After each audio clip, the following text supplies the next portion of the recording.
e uru atu ana a Brett Graham I te poho o te wharetoi o te puna o Waikato. I just love the fact that it's dedicated so much to te waipainanu. Hei ki te ngā atu I ngā mahi o tōna papa, a Fred Graham. Hia mō katoa au, hare koa katoa au, ki te ngā mai a tōku matua. I te totai I whakatūria ngenei mahi I te uru. He whare pupuri taonga no I te taiao auru. Ka tai ka nuku mai tēnei whakaaturanga ki konei. No te timatatanga mai o te marama o Mei, I hinga atu rā a Graham ki te pō. Nā he kohikohinga tēnei whakaaturanga o ana mahi, I ēnei taurima te kau kua hori, me te mea hoki, ko kaha whakau ia I ngā pūrākau Māori, ngā hitori Māori anō hoki, ma roto mai I ngā tāraitanga. He kohinga tēnei o tāna ake mahi, mai te ngāhuru ono te kau tainua ki ienei rā, ki tāna wehinga me ki.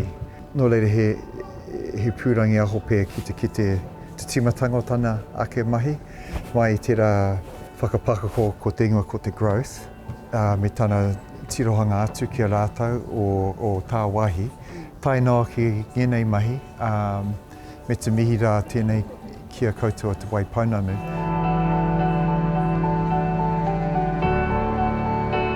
Pēnei I tōna pāpā, he ringa toi hoki a Brett Graham.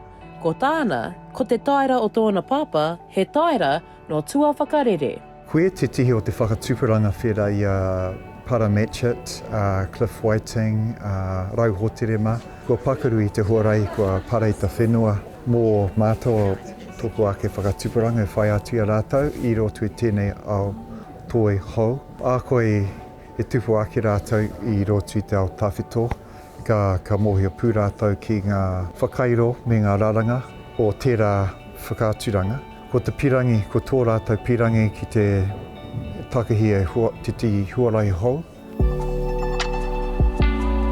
I ahu mai tēnei whakaaturanga mai te uru Waitakere, me te waimari hoki o Felicity Melbourne, te kai whakamahiri, I tai mai tēnei whakaaturanga ki te waipounamu. One of the things that's really exciting for us here in Ōtautahi is that we've often seen one or two of Fred's works as part of other exhibitions, but to have the opportunity to see so many of them together and really get a sense of that bigger practice is so incredibly valuable. Me te hiahia o te wā, kia whātoro atu ēnei mahi ki a Ngaitawiwi.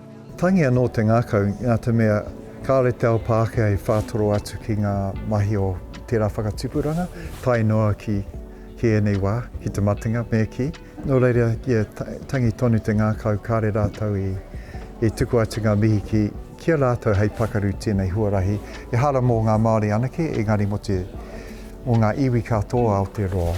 Ka tū tonu te whakaaturanga nei, ara ko toi whakaata, ki konei ki te puna o Waikato, tainua ki te rima o Oketopa. Shakayla Andrews-Alapaki, Tahu News.